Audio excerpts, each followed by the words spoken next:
চোখ রাখতে হচ্ছে মুর্শিদাবাদের দিকে, কারণ ভোটের মরশুমে ফের উত্তপ্ত মুর্শিদাবাদ। এবার গুলি বোমা নয়, বরং কংগ্রেসের সঙ্গে তৃণমূলের হাতাহাতিতে উত্তেজনা ছড়ায় বহরমপুরের রাধারহাট ফেরিঘাট লাগোয়া এলাকায়। অধীর চৌধুরীকে গো ব্ল্যাক স্লোগান, রণং দেখি মূর্তি অধীরের।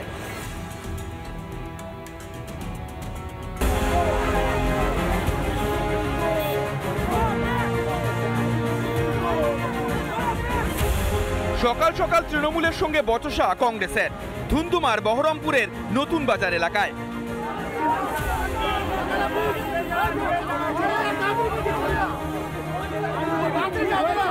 অধীর চৌধুরীকে ঘিরে গো ব্যাক স্লোগান দেওয়ার অভিযোগ তৃণমূল কর্মীদের বিরুদ্ধে।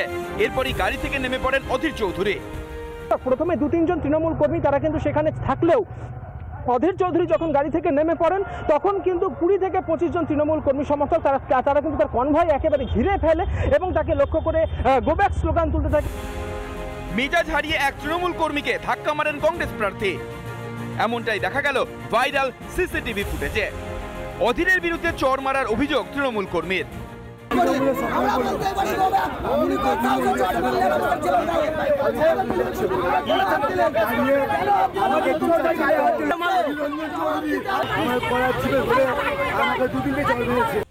যদিও অভিযোগ অস্বীকার অধীর চৌধুরীর। কিছু চুল্লুখোরকে দিয়ে আমাকে ডিস্টার্ব করা হচ্ছে। গত মিউনিসিপ্যালিটি ভোটে এজেন্সি করেছিল এখানকার টিএমসি পার্টি। গাড়ি থেকে নেমে চর মেরেছেন একজন। কাউকে চর মারিনি, সেটা কি হচ্ছে তাই নিশ্চয়ই বলেছি। হঠাৎ করে ছেলে মাল খেয়ে আমাকে বলবে গো ব্যাক গো ব্যাক, আমি তো নেমে প্রতিবাদ করবোই। ওনার কথাবার্তা, ওনার ভাষা, এই চুল্লু উল্লু, উনি তো ওইখান থেকেই উঠেছে, উনি চুল্লু থেকে উঠেছে, তাই চুল্লুর কথা বলছেন, আমরা ওসব কথা বলি। আর এই বচসার খবর পেয়ে ছুটে আসেন কংগ্রেস কর্মীরা। তারপরেই দুপক্ষের মধ্যে শুরু হয় হাতাহাতি। অধীর চৌধুরীর আচরণের প্রতিবাদে বহরমপুর লালবাগ রাজ্য সড়ক অবরোধ করেন তৃণমূল কর্মীরা। ইতিমধ্যেই 2 জন তৃণমূল কর্মীকে আটক করেছে পুলিশ। অধীর চৌধুরীর কনভয় ঘিরে গো ব্যাক স্লোগানের প্রতিবাদে জঙ্গিপুরে রাজ্য সড়ক অবরোধ করেন কংগ্রেস কর্মীরা। প্রায় 15 মিনিট পরে পুলিশের তৎপরতায় উঠে যায় অবরোধ। বহরমপুর থেকে ইন্দ্রাশিস বাগচির রিপোর্ট, রিপাবলিক বাংলা। কোন্দলে জেরবার শাসক দল, কখনো ঘাটাল তো কখনো বনগাঁ। ভোটের মুখে দিকে দিকে কোন্দলের অভিযোগ। বাদ নেই উত্তর 24 পরগনার হারোয়াও। সেখানে তৃণমূল কর্মীকে মারধরের অভিযোগ উঠল পঞ্চায়েত সমিতির সহ সভাপতির অনুগামীদের বিরুদ্ধে। ঘটনায় চাঞ্চল্য ছড়িয়েছে হারোয়ার ঘুষিঘাটা বাজারে।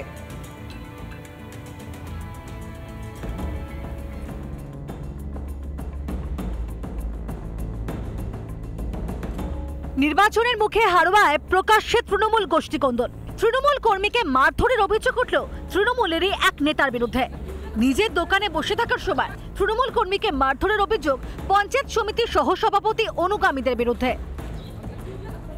ভোরবেলা কাটাই গিয়েছে, ওরা কাটাই গিয়েছে, ওদের মারধর করেছে। ওই তো বাঙালি লোকের টিএমসি লোকেরা, বাঙালির ছেলেরা, ফিরোজ মোল্লা, নিয়ামুর গাই আর জাকির মির ছিল টিএমসি পার্টি। উনি তো যে কোনো প্রকারে বহিষ্কৃত হয়েছিল।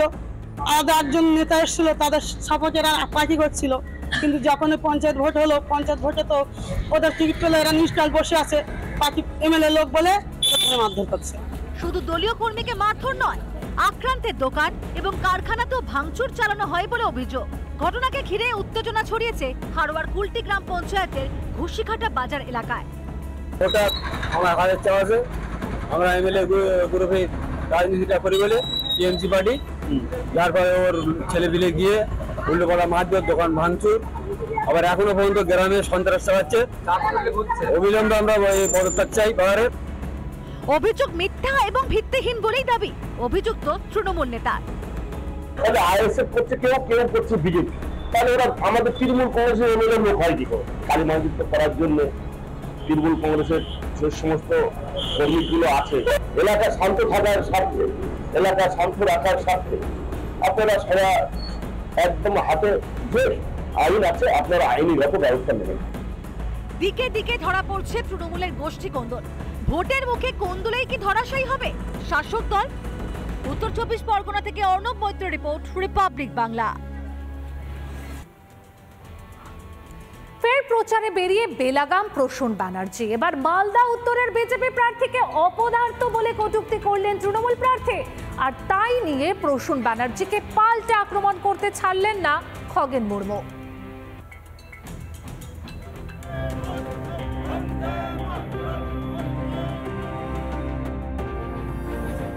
লোকটা নিষ্কম্মা, এটা অপদার্থ ইমেজ, এটা অপদার্থ লোক, এটা অপদার্থের হাতে 5 বছর ছিল।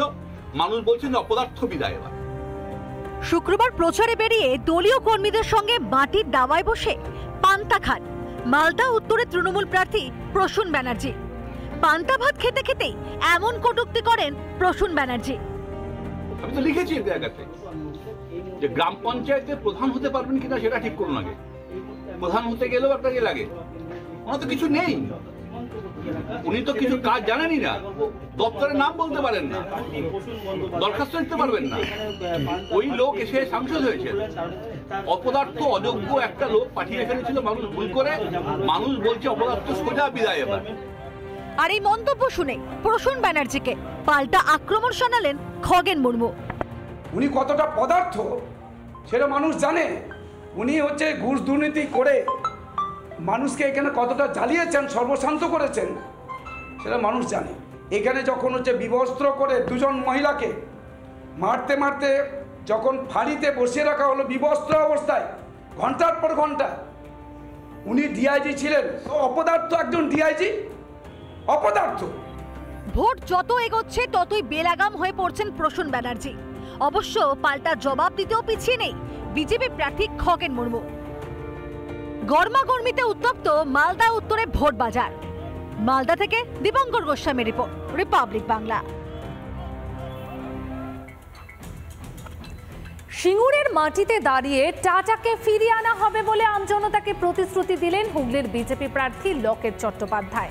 জমি আন্দোলনের আতুরঘর সিঙ্গুরের গোপালনগরে দাঁড়িয়ে মাইক হাতে আমজনতাকে ভোটের মুখে আবারও শিল্পের বার্তা দিলেন লকেট।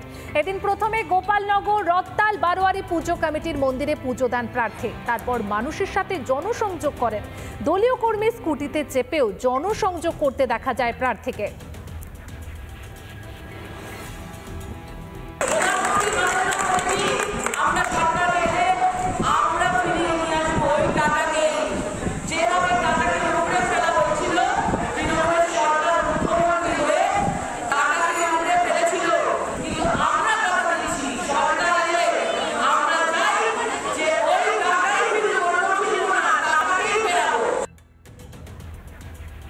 চলুন এবার একটু চোখ রাখা যাক ঘাটালের দিকে, কারণ ঘাটাল মাস্টার প্ল্যান এবার ভোটের মূল ইস্যু শাসক বিরোধী 2 শিবিরেরই।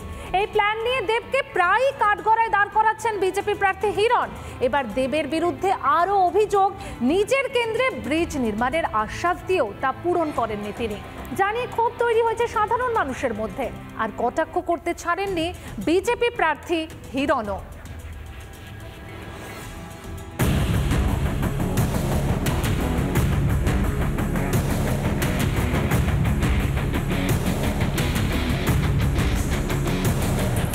কনকপুর গ্রামে কেঠিয়া খালের ওপর কংক্রিটের সেতু তৈরি হবে।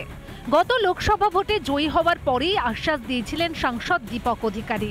শিলান্যাস করে সাংসদ তহবিল থেকে টাকা বরাদ্দও করেছিলেন। 2024-এর লোকসভা নির্বাচন আসন্ন, এখনো তৈরি হয়নি সেই ব্রিজ, যা নিয়ে কটাক্ষ করতে ছাড়েননি বিজেপি প্রার্থী হিরণ। আপনি গিয়ে বলেছিলেন এই ব্রিজ না করতে পারলে উনি ভোটেই দাঁড়াবেন না, কিন্তু ভোটে দাঁড়িয়ে পড়েছেন উনি। মানুষ ওইখানে আপনার সবঙ্গেতে গিয়েছিলেন কাটাখালি ব্রিজ, সেখানে মানুষ জিজ্ঞেস করেছে আপনি তো বলেছিলেন 5 বছর আগে কাটাখালি ব্রিজ বানিয়ে দেবেন, কিন্তু করেননি। তো বলছে ওটা মানুষ ভূঁইয়াকে বলুন, আমি জানি না। ট্যাবাগেরিয়া ব্রিজের সামনে বলছে এটা এখন আপনি করেননি, আপনি তো বলেছিলেন ভোটে দাঁড়াবেন না, বলছে ওটা আপনি পিসিকে জিজ্ঞেস করুন, আমি জানি না। তো যেটাই করতে পারেননি সেটাই বলছে হয় পিসিকে জিজ্ঞেস করুন, কখনো মানুষ ভূঁইয়াকে জিজ্ঞেস করুন। তৃণমূলের সাফাই, বরাদ্দ টাকা কম হয়েছিল তাই ব্রিজ তৈরি হয়নি, তবে এই ভোটের পর ব্রিজ তৈরি হবেই। আমাদের যে জেলা পরিষদ যখন এই টাকার ওইটা পুরো এস্টিমেট করে দাঁড়ায়, তখন ওটা 2 কোটি টাকার পর একটা জায়গায় পৌঁছায়। সেই 2 কোটি টাকা দেওয়ার মতো সেই মুহূর্তে আমাদের সাংসদের তহবিলে টাকা ছিল না, কেন 2 বছর করোনা গেছে, করোনা পিরিয়ডের জন্য টাকা সংসদ না পাওয়ার জন্য এই জায়গায় রয়ে গেছে। ভাঙাচোরা কাঠের ব্রিজ দিয়েই চলছে ঝুঁকির পারাপার। দেবকে নিয়ে ক্ষোভ তো রয়েছেই, এলাকার মানুষ চাইছেন দ্রুত ব্রিজ নির্মাণ হোক। যে আগামী লোকসভায় শিলান্যাস হয়েছিল দেব, আজ পর্যন্ত কোনো হয়নি। সে লোকসভা ভোট, আবার এই লোকসভা ভোট এসছে, আবার নতুন করে হয়তো ওনারা প্রতিশ্রুতি দেবেন। শিলান্যাস যে হয়েছিল কোনো শিল নেই, সব নাশ হয়ে গেছে। যে এমপি যখন এটা শিলান্যাস করেছেন তাহলে কিছুদিনের মধ্যেই ব্রিজটা হবে, টাকার পরিমাণও বলা হয়েছিল, কিন্তু তারপরে লকডাউন আসে এবং কোনো অদৃশ্য কারণে আজ পর্যন্ত সেই ব্রিজ সম্পূর্ণ হয়নি। ভোট আসে, ভোট যায়, ভোট এলেই প্রতিশ্রুতির ফানুস, ভোট মিটলেই স্মৃতি হয়ে যায় ভোটের প্রতিশ্রুতি। রিপাবলিক বাংলা।